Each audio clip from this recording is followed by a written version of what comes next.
Olá, caríssimo telespectador da Rede Século XXI. Obrigado por ter permanecido conosco depois desse breve intervalo. Começamos o segundo e último bloco deste nosso encontro semanal, o programa Luz da Vida, pela 17ª vez, dedicado ao tema da providência divina. Creio na providência divina. E na linha de continuidade do bloco anterior e dos 3 encontros anteriores, estamos refletindo sobre a relação entre a divina providência e a oração. Até agora, nós tratamos da oração de súplica, da oração de petição, ou seja, a oração que leva o nosso coração a pedir a Deus, seja por nós, seja pelos outros. Oração que, em nome de Jesus, vimos no bloco passado, obtém tudo de Deus e Jesus a atende sempre. Agora nós vamos começar a tratar da relação da oração, que é um culto tributado à divina providência. Aqui não vamos tratar tanto da oração de súplica e da oração de intercessão, mas da oração de ação de graças, da oração de louvor, porque essa oração evidencia a fé na divina providência. Por que eu louvo a Deus? Porque Ele faz maravilhas. Porque Ele é rico em misericórdia, porque Ele é poderoso, porque Ele me assistiu, porque Ele me defendeu, porque eu rendo graças a Deus pelos favores que Ele me concedeu, pelos benefícios que Ele continuamente me concede, pelas dádivas que eu experimentei. Dai graças ao Senhor porque Ele é bom, porque eterna é a sua misericórdia. Recordando as maravilhas que Deus fez no passado, eu o adoro, eu o glorifico, eu o bendigo, eu o exalto. Portanto, a oração é um testemunho solene, oração de louvor, oração de ação de graças, oração de adoração. Ela consolida a fé na providência. Quem louva a Deus, o faz por Ele mesmo e pelos benefícios que Ele operou. E quando Ele opera, Ele é providente. O cristão, ao rezar, ao louvar, ao bendizer, ao adorar, ao glorificar a Deus, ele sabe que está se dirigindo àquele que é rico em prodígios.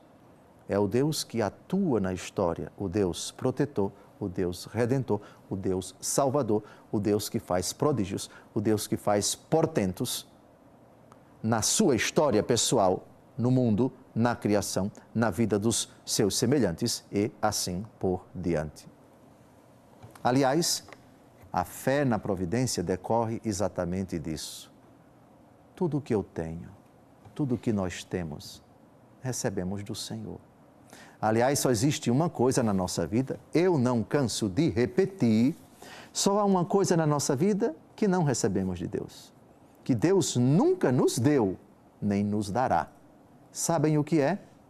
O pecado. Tire isso da nossa vida e o resto tudo é dom de Deus. Querem uma prova? 1 Coríntios, capítulo 4, versículo 7.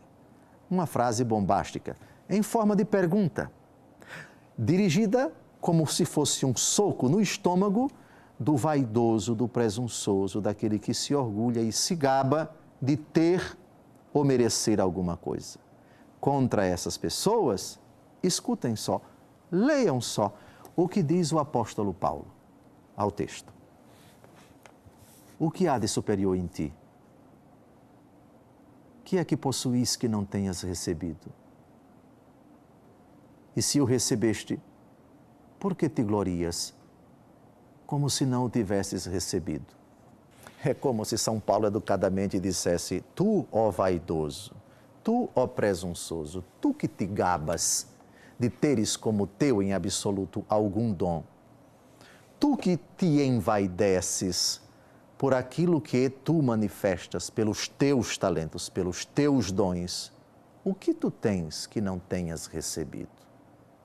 E se tu recebeste tudo, por que tu te glorias? Aqui para nós é ótimo esse texto, que faz mostrar que, exceção feita ao pecado, tudo o que recebemos é dádiva da providência divina.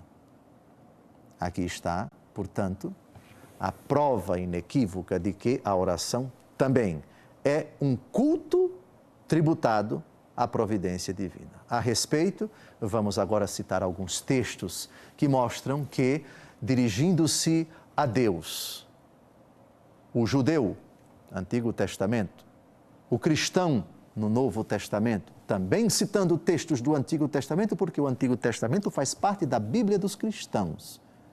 Sempre ao reconhecer, ao exaltar, ao glorificar as maravilhas que Deus fez, a oração de louvor, de adoração, de glorificação, a oração de ação de graças é um culto tributado à divina providência. Começamos pelo Salmo 12, versículo 6.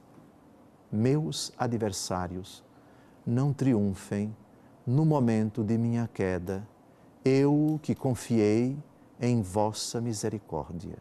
Antes possa meu coração regozijar-se em vosso socorro. Então cantarei ao Senhor pelos benefícios que me concedeu. O Deus que liberta, o Deus que protege, o Deus que é a blindagem, o Deus que é o refúgio, que é a cidadela daquele que a Ele recorre com humildade e que não permite que os seus inimigos triunfem sobre Ele. Deus que assumiu a minha causa, Deus que é o meu companheiro, Deus que é o meu auxílio, Ele que me livrou de todas as angústias. Ou seja, essa oração reconhece explicitamente a providência divina, é um fato concreto, ineludível, inquestionável, absolutamente inderrogável na minha vida e na vida de todos aqueles que confiam nele. Aliás, a celebração das bênçãos, das dádivas, a celebração, a glorificação a Deus ou de Deus por tudo aquilo que Ele fez em favor dos homens, isso não é reservado apenas aos livros sapienciais, ao livro dos Salmos, porque os profetas também têm essa consciência. No livro de Isaías, capítulo 63, versículo 7, temos a seguinte pérola da profissão de fé na divina providência. Ao texto. Quero celebrar os benefícios do Senhor e seus gloriosos feitos, por tudo o que fez em nosso favor e por sua grande bondade, com a qual nos cumulou na sua ternura e na riqueza do seu amor. Como o homem não pode agradecer devidamente a Deus, porque como o homem não pode retribuir a Deus da maneira devida, o Salmo 115 vai dizer que poderei retribuir ao meu favor, ao meu Senhor, por tudo aquilo que Ele fez em meu favor, Ele escolhe pobres, incompletas, imperfeitas palavras para expressar na oração, no louvor, com um gesto, mas principalmente com o ímpeto do coração, com essas pobres palavras. Eu quero celebrar a Deus. Eu quero, mesmo que Ele não precise, mesmo que Ele não necessite, mesmo que isso não aumente nada nele, porque Ele não pode aumentar, porque Ele é o maior do que tudo que se possa imaginar. Mas eu quero celebrar, eu quero exaltar, eu quero bendizer, eu quero engrandecer, não porque Ele necessite, mas porque isso é uma necessidade do meu coração. Brota da gratidão do meu coração reconhecer quantas maravilhas, quantas dádivas, quantos bens, quantos mistérios, quantos prodígios, quantos milagres Ele operou na minha vida. Mas Deus Todo-Poderoso é exaltado, é celebrado pelos salmistas, pelos profetas, pelos prodígios que Ele fez. Prodígios que encantam, que fascinam o nosso coração. Mas e quando a morte bate à nossa porta? E quando a tragédia bate à nossa porta? Qual deve ser a nossa postura diante da providência? É legítimo silenciar ou também nessa situação dramática, nessa situação limite, podemos e devemos bendizer o Senhor? Alguém pode dizer, não, mas aí já é demais. Eu bendizer a Deus por Ele ter tirado as pessoas da minha vida, bendizer a Deus pela enfermidade, bendizer a Deus pelo câncer, bendizer a Deus pela pessoa que está agonizando no hospital. Sim, exatamente. E, nesse sentido, temos um livro que é elucidativo, um livro que é muito importante nessa situação dramática que é o sofrimento, que é a perda dos bens materiais, a perda da saúde, a perda dos nossos entes queridos e, malgrado essa situação de extenuação psicológica e física, nessa situação de arraso espiritual, de prostração espiritual, também aí somos chamados a bendizer a Deus, a glorificar a sua providência. Pode me provar, Dom José, quem teve a audácia de fazer uma coisa dessa, porque isso é demais para a minha cabeça? Respondo com o livro de Jó.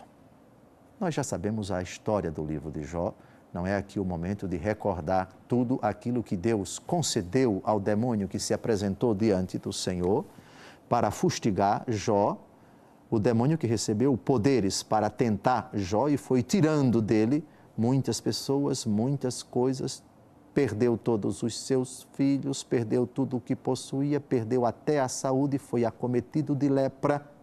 Quando Jó, diante de tudo isso, recebe uma notícia trágica atrás da outra, escutem só o que ele diz, Jó capítulo 1, versículo 21.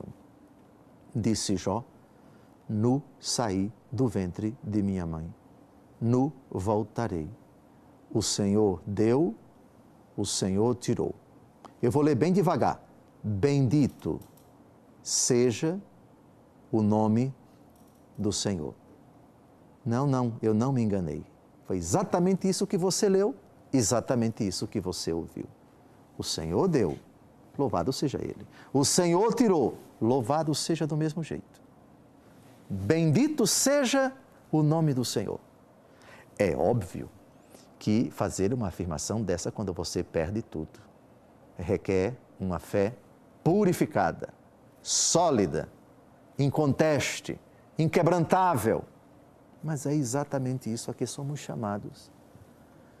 Jesus, que tinha motivos para blasfemar contra o Pai na cruz, terminou sua existência terrena citando o Salmo 30, versículo 6. Em tuas mãos entrego o meu espírito. Bendito seja o nome do Senhor. Ele deu, Ele tirou. Obrigado pela sua audiência. Não terminamos esse argumento da relação entre a oração e a divina providência. Tomá-lo-emos no próximo domingo.